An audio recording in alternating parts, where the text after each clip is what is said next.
Seorang anak laki-laki berusia 13 tahun bernama Afif Maulana meninggal dunia dengan kondisi yang sangat memprihatinkan. Ia meregang nyawa akibat diduga disiksa oleh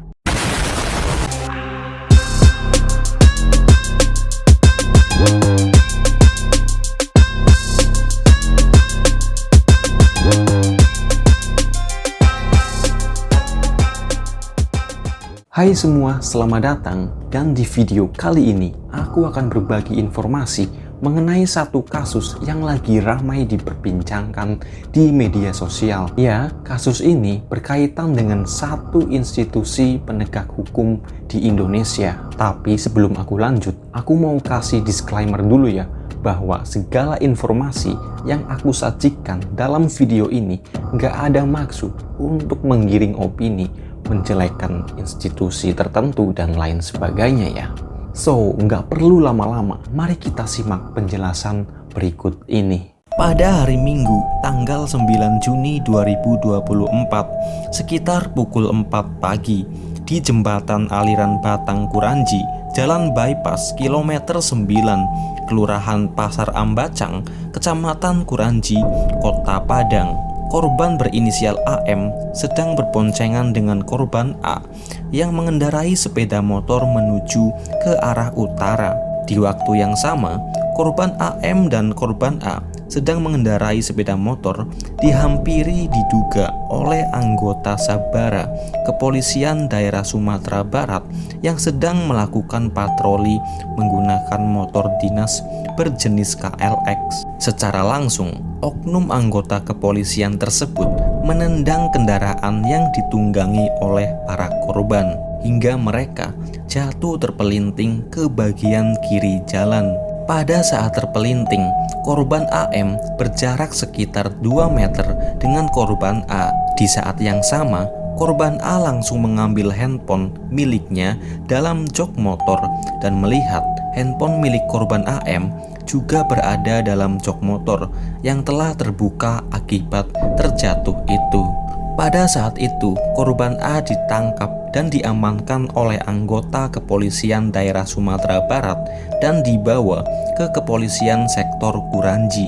Pada saat A ditangkap, ia sempat melihat AM berdiri dan dikelilingi oleh anggota kepolisian tersebut yang memegang rotan. Hingga pada saat itu, korban A tidak pernah melihat lagi korban AM. Ya, dengan kata lain, pada saat itu adalah hari di mana ia melihat terakhir kalinya AM masih hidup. Pada saat dibawa ke kepolisian sektor Kuranji, korban A dan korban-korban yang ditangkap lainnya diinterogasi.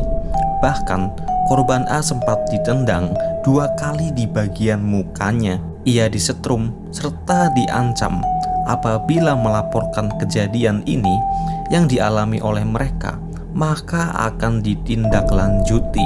Setelah itu, korban A dan korban-korban lainnya dibawa ke Polda Sumatera Barat. Mereka disuruh jalan jongkok dan berguling-guling sampai muntah. Kalau belum muntah, mereka belum dibolehkan untuk pulang atau berhenti. Hingga pukul 10 pagi, dan setelah membuat perjanjian untuk tidak melakukan kesalahan yang sama, korban A dan korban-korban lainnya dibolehkan untuk pulang ke rumah masing-masing.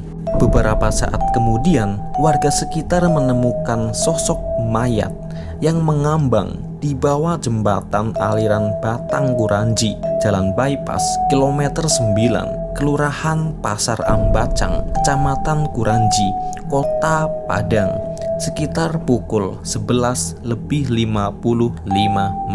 Ya, benar bahwa mayat yang mengambang adalah korban AM yang ditemukan dengan kondisi luka lebam di bagian pinggang sebelah kiri, luka lebam di bagian punggung, luka lebam di bagian pergelangan tangan dan siku, pipi kirinya membiru, dan luka yang mengeluarkan darah di kepala bagian belakang dekat telinga. Pasca kejadian tersebut, LBH Padang atau Lembaga Bantuan Hukum Kota Padang telah melakukan investigasi mandiri dan mereka mendapatkan beberapa fakta. Di antaranya yaitu anak-anak ini dituduh akan melakukan tawuran diduga oleh tim Sabara Polda Sumatera Barat.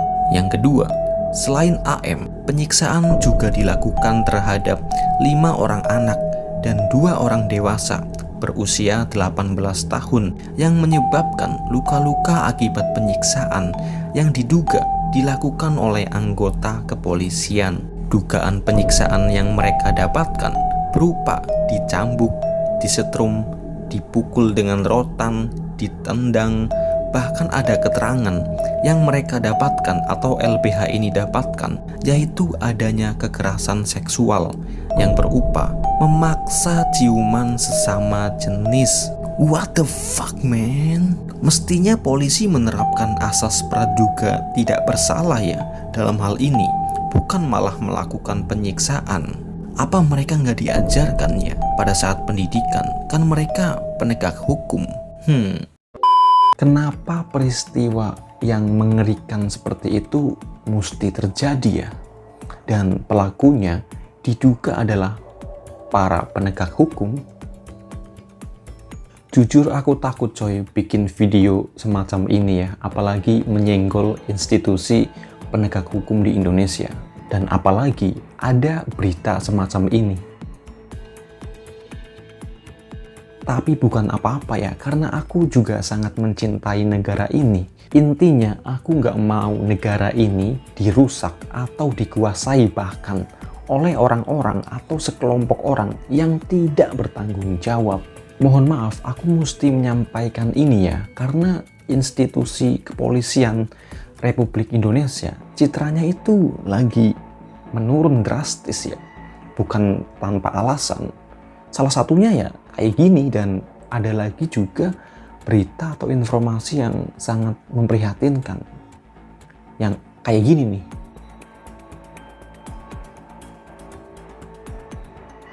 Nah itu yang ketahuan coy, yang ketahuan aja banyak ya, masa masih disebut sebagai oknum?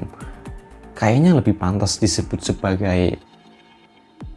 Semoga kasus ini segera terselesaikan ya, pihak korban, pihak keluarga korban mendapatkan akses hukum yang benar-benar adil begitu ya, mendapatkan keadilan yang penuh.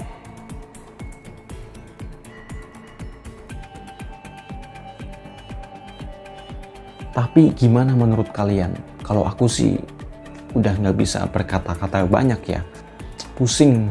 Ya paling itu aja ya yang bisa aku sampaikan. Semoga informasi ini bisa dapat atensi ya yang baik dari pihak kepolisian, anggota dewan, sampai mungkin presiden begitu, agar ada pembenahan gitu, baik melalui sistemnya, SDM-nya, dan lain sebagainya.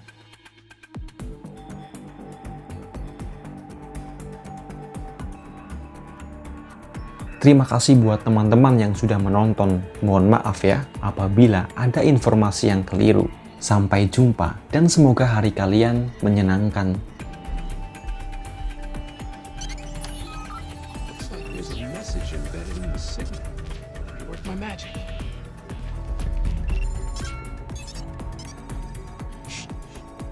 Playing those video games again.